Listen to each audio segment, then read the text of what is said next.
அஸ்ஸலாமு அலைக்கும் ரஹ்மத்துல்லாஹி வபரகாத்துஹு.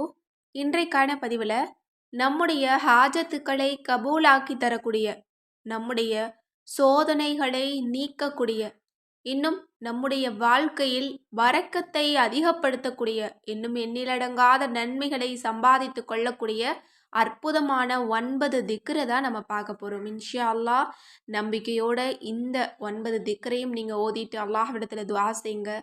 உங்களுடைய நிலைமை எப்படி மாறணும் அப்படின்னு நினச்சி இதை ஓதினாலும் அல்லாஹால உங்களுடைய நிலைமையே சீராக்குவான். ஏன்னா இது அவ்வளவு நிறைய நன்மைகளை நமக்கு பெற்றுத்தரக்கூடியதாக இருக்குது. அதோடு சேர்த்து நம்முடைய ஹாஜத்துக்களையும் கபூலாக்கக்கூடியதாக இருக்குது. இதை ஓதி பாருங்க. இன்ஷா அல்லாஹ் வெறும் 24 மணி நேரம் போதுமானது. அதற்குள்ளாகவே உங்களுடைய வாழ்க்கை மாறத் தொடங்கிடும். ஏன்னா இதில் இருக்கக்கூடிய ஒவ்வொரு திக்ருமே ரொம்ப ரொம்ப ஸ்பெஷலான திக்ருகள். இப்போ அந்த திக்ருகள் என்ன அப்படிங்கிறத பார்க்கலாம். அரபி தெரியாதவங்களுக்காக தமிழில் போட்டு ஃபஸ்ட் கமெண்ட்டில் பின் பண்ணுறேன். இன்ஷா அல்லாஹ் எல்லோருமே பார்த்து ஓத முயற்சி பண்ணுங்க. முதலாவது திக்ரு சுபஹானல்லாஹி வல்ஹம்துலில்லாஹி வலா இலாஹ இல்லல்லாஹு அல்லாஹு அக்பர். இதில் 4 திக்ரு இருக்கு. ஒரே களிமா தான், களிமா தம்ஜீத். இதில் 4 திக்ரு இருக்குது. சுபஹானல்லா, அல்ஹம்துலில்லா, லா இலாஹ இல்லல்லா, அல்லாஹு அக்பர். இந்த 4மே நமக்கு அதிகமான நன்மைகளை கொடுக்கக்கூடியது. இன்னும் அல்லாஹ்வினுடைய ரஹ்மத்தையும் அல்லாஹ்வினுடைய பரக்கத்தையும் கருணையையும் நமக்கு பொழியச் செய்யக்கூடிய அற்புதமான திக்ருகள். இதை முன்னிட்டு நம்முடைய துஆக்களை கேட்டாலே போதுமானது. அல்லாஹ் தஆலா நம் அனைவருடைய துஆவையுமே கபூலாக்குவான். இது அப்படிப்பட்ட மந்திர சொல். எனவே இன்ஷா அல்லாஹ் இந்த கலிமாவையும் நம்ம ஓதிக்கலாம். அடுத்தது 2வது திக்ரு சுபஹானல்லாஹி வபிஹம்திஹி சுபஹானல்லாஹில் அலீம்.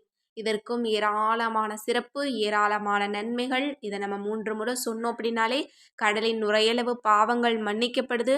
அதோட மலக்குமார்களுடைய உணவு, இந்த வார்த்தையை கொண்டு தான் அல்லாஹால எல்லா படைப்பினங்களுக்குமே உணவளிக்கிறான், ரிசுக் அளிக்கிறான். அத்தனை சக்தியுமே இதிலிருந்து தான் வருது அப்படின்னு சொல்லப்படுது.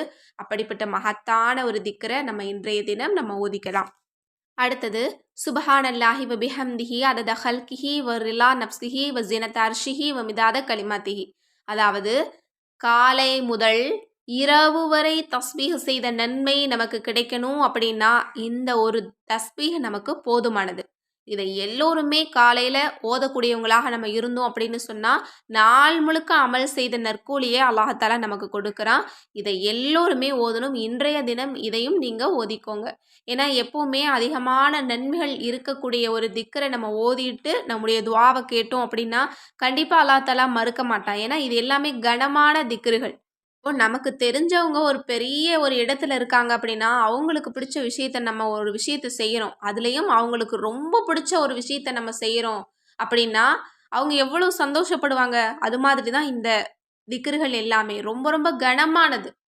அடுத்து நம்ம பார்க்க போகிற ஒரு அற்புதமான திக்ரு ஒரு சிறந்த செலவாத். அல்லாஹும்ம ஸல்லி அலா முஹம்மதி வ அலா ஆலி முஹம்மத். இதை சொல்லலை அப்படின்னா எந்த ஒரு துஆவுமே நமக்கு நிறைவடையாது. அப்படிப்பட்ட ஒரு அற்புதமான ஒரு செலவாத்து. இந்த செலவாத்தையும் நம்ம இன்றைய தினம் ஓதிக்கலாம். அடுத்தது ஒரு இஸ்திக்ஃபார். ரப்பிக்ஃபிர் வர்ஹம் வ அன்த கைருர் ராஹிமீன். அல்லாஹ்வே என்னுடைய பாவங்களை மன்னி, இன்னும் என் மீது இரக்கம் காட்டு, நீதான் இரக்கம் காட்டக்கூடியதில் மிகச்சிறந்தவன் அப்படின்னு அல்லாஹ்விடத்தில் நம்மளோட பாவங்களுக்கு மன்னிப்பு கேட்ட மாதிரியும் இன்னும் அல்லாஹினுடைய கருணையை நம்ம கேட்ட மாதிரியும் இருக்கக்கூடிய இஸ்திக்ஃபார். இதையும் நம்ம இன்றைய தினம் ஓதிக்கலாம். இதில் துஆக்கள் கபூல் ஆகக்கூடிய அத்தனை அம்சங்களுமே இருக்குது. சலவாத் இருக்குது, இஸ்திக்ஃபார் இருக்குது, அல்லாஹ்வை புகழக்கூடிய திக்ருகளும் இருக்குது, இன்னும் நன்மைகளை சம்பாதித்து கொள்ளக்கூடிய திக்ருகளும் இருக்குது. அடுத்து துஆக்கள் கபூலாகக்கூடிய திக்ரு, நம்முடைய தலைவிதியை மாற்றி அமைக்கக்கூடிய திக்ரு, நம்முடைய நிலைமைகளை சீராக்கக்கூடிய திக்ரு அப்படின்னா அது நபி மூசா அலைஹிஸ்ஸலாம் அவர்கள் ஓதிய ரப்பி இன்னி லிமா அன்ஸல்த இலைய மின் கைரின் ஃபகீர்.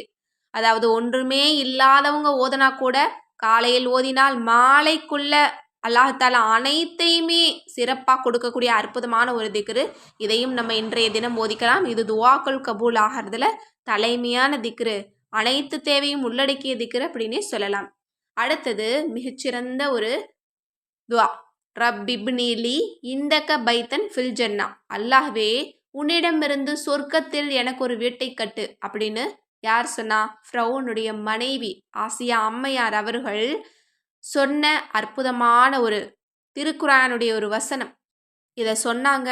அல்லாஹ் தஆலா அவங்களுடைய கண்களில் அவங்களுக்கு சொர்க்கத்தில் கொடுக்கப்படக்கூடிய இடத்தை காமிச்சிட்டு தான் அவங்களுடைய உயிரை எடுத்தா. நம்ம அந்த அளவு ஒரு பரிசுகளை கொடுக்கக்கூடிய ஒரு திக்ர் அப்படின்னே சொல்லப்படுது. யாருக்காவது சொந்த வீடு கட்டணும் அல்லது பெரிய ஒரு ஹாஜத் கபூல் ஆகணும், அதாவது தலைக்கு மீறிய ஒரு பெரிய விஷயம் நடக்கணும் அப்படின்னா கண்டிப்பாக இந்த ஒரு திக்ரை ஒதுங்க. அல்லாஹ் தஆலா பரிசுகளை உங்களுக்கு கொடுத்தது போல ஈஸியாக உங்களுடைய காரியத்தை உங்ககிட்ட கொடுப்பான். இது அப்படிப்பட்ட அற்புதமான திக்ரு. இதை பற்றி நிறைய பேருக்கு தெரியறதில்ல. அடுத்தது லா இலாஹ இல்லா அன்த சுபஹானக இன்னி குன்து மினல் ஸாலிமீன். இதுவும் நமக்கு துஆக்கள் கபூல் ஆகக்கூடிய திக்ரு. இதை ஓதி நம்மள பலருமே பலனடைஞ்சிருக்கோம். இதை ஓதி எனக்கு கிடைக்கல அப்படின்னு யாருமே சொல்ல முடியாது. இதை இன்றைய தினம் முஹர்ரம் 11, 12 ஓதுறது ரொம்ப பொருத்தமான ஒரு திக்ரா இருக்கும். எனவே இதையும் நம்ம ஓதிக்கலாம். அடுத்தது ஹஸ்பி அல்லாஹு லா இலாஹ இல்லாஹு அலைஹி தவக்கல்து வஹுவ ரப்புல் அர்ஷில் அலீம். இது ஒரு சிறந்த திருக்குர்ஆனுடைய ஒரு வசனம் தான். இதை ரசூலுல்லாஹி ஸல்லல்லாஹு அலைஹி வஸல்லம் அவர்கள் கற்றுக் கொடுத்து எப்படி சொன்னாங்க அப்படின்னா, காலையில் 7 முறை மாலையில் 7 முறை ஓதிக்கிட்டா இதற்கு இடையில நம்முடைய விதி நல்ல விதியாக மாற்றப்படுமா. அன்றைக்கான தேவைகள் அப்பப்போ பூர்த்தி ஆகுமா. இதுவே போதுமானது அப்படின்னு சொல்லியிருக்காங்க. அதனால கண்டிப்பாக நம்ம எல்லோருமே இந்த திக்ரையும் நம்ம 7 முறை ஓதிக்கணும். இதில் சொல்லப்பட்ட எல்லா திக்ரையுமே ஒவ்வொன்றையுமே 7 முறை. இந்த 11, 12 இந்த 2 நாளில் இதை ஓதுறது ரொம்ப ரொம்ப பொருத்தமான ஒரு திக்ரா இருக்கும். ஏன்னா இதில் இருக்கக்கூடிய சில நபிமார்கள் ஓதிய திக்ர் எல்லாமே இந்த நாளில் ஓதுறது ரொம்ப ரொம்ப பொருத்தமாக இருக்கும். அதோட இன்றைக்கு சொல்லப்பட்ட இந்த 9 திக்ருகளுமே துஆக்கள் கபூல் ஆகக்கூடிய அம்சங்கள் கொண்டது தான். இன்ஷா அல்லாஹ் இன்றைக்கு நீங்கள் நிய்யத்து வச்சு நல்ல முறையில் ஓதி முடிங்க. பீரியட்ஸில் ஓதக்கூடாது, தூய்மையான நிலையில தான் ஓதணும். ஓதி முடிங்க. அல்லாஹ்விடத்தில் கேளுங்க. அல்லாஹ் தஆலா ஆசியார் அம்மையார் அவர்களுக்கு பரிசு கொடுத்தது போல நமக்கு பிடிச்ச விஷயங்கள்ல நம்ம எதிர்பார்த்து காத்து கொண்டிருக்கக்கூடிய அந்த விஷயத்துல அல்லாஹ் தஆலா நமக்கு சிறந்ததிலும் சிறந்ததை தருவான். நம்பிக்கையோடு ஓதுங்க. இன்ஷா அல்லாஹ் ஒவ்வொன்றும் முத்தான திக்ருகள் தான். எண்ணிலடங்காத நன்மைகளை சம்பாதித்து கொள்ளக்கூடிய திக்ருகள் தான். துஆ கபூல் அம்சங்கள் கொண்ட அத்தனை திக்ருமே சிறந்த திக்ரு. எனவே இதை ஓதுங்க. அல்ஹம்துலில்லாஹ். துஆ செய்யுங்க. நீங்கள் துஆ செய்யும்போது உங்களுடைய துஆவில் கட்டாயம் என்னையும் சேர்த்துக்கோங்க. இந்த பதிவை அதிக அளவுக்கு ஷேர் பண்ணுங்க. இன்ஷா அல்லாஹ் அதற்கான நற்கூலியையும் நாம் அனைவருமே அடைந்து கொள்ளலாம். எனவே இந்த பதிவெல்லாம் உங்களுக்கு பிடிச்சிருந்தது அப்படின்னா இந்த சேனலை லைக் பண்ணுங்கள், ஷேர் பண்ணுங்கள், கமெண்ட் பண்ணுங்கள். கண்டிப்பாக சப்ஸ்கிரைப் பண்ணுங்கள். அஸ்ஸலாமு அலைக்கும் ரஹ்மத்துல்லாஹி வபரகாத்துஹு.